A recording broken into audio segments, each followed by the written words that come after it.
lähtökohta on tehdä olemassa olevaan kirjastorakennukseen tilaa nuorille kirjaston käyttäjille. Opiskelijatiimi oli käynyt havainnoimassa näitä opiskelijoita ja tehnyt palvelupolun. Kohderyhmänä meillä oli 7-9-luokkalaiset nuoret. Ja tämä meidän prosessi siitä liikkeelle, että me lähdettiin enemmän olemaan sinuiksi niiden nuorten kanssa ja tavallaan tutkimaan niiden nuorten käyttäytymistä.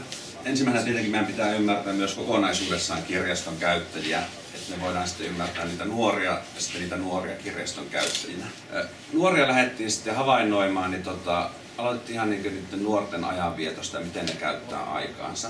Ja ensimmäisenä protoilupäivänä meillä oli sitten tavallaan, me oltiin käyty myös haastattelemaan näitä organisaation edustajaa ja saatiin tavallaan kuvaa siitä, että minkälainen tämä organisaatio on käyttäjän näkökulmasta.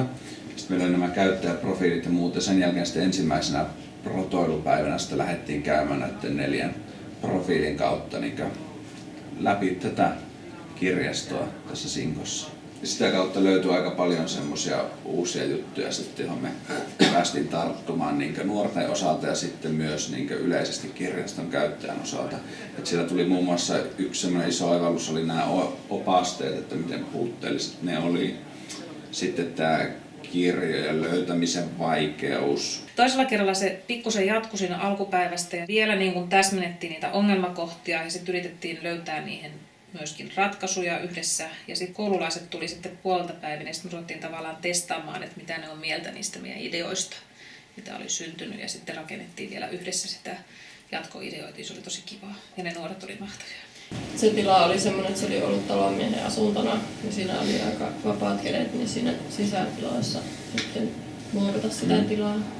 Ja oikeastaan suunnitteluvaiheessa niin me ei kauheasti annettu kuitenkaan antaa sen aallon itse olla niin meidän suunnittelun esteenä siinä, että päästiin vähän parempiin tuloksiin, että vähän rikottiin niitä rajoja ja sitten tavallaan jälkikäteen sitten lähdettiin hiomaan niitä meidän ratkaisuja niin, että ne taipuu siihen aallon tahtoon.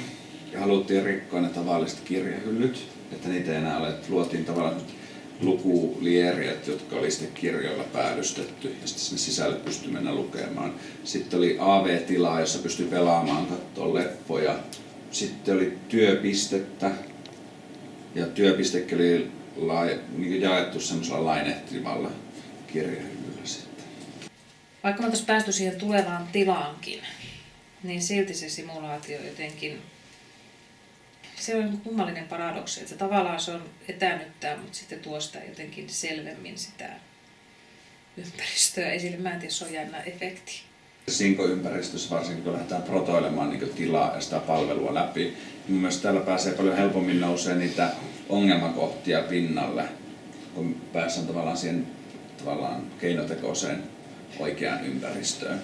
Esimerkiksi ihan semmoinen niinkin yksinkertainen asia, että kun oltiin otettu valokuvia siitä kirjastosta ja se heijastettiin sille isolle kankaalle, niin siinä tuli ihan eri näkökulma siihen tilaan, kun että on siellä itse sisällä. Että huomasin ihan selvästi semmoisia just enemmänkin puutteita, että vähän väliä mä kauhistelin, että kamala minkä näköinen toi on ja ei ole opastetta. Että se tuli jotenkin niin hyvin konkreettisesti ja havainnollisesti esille.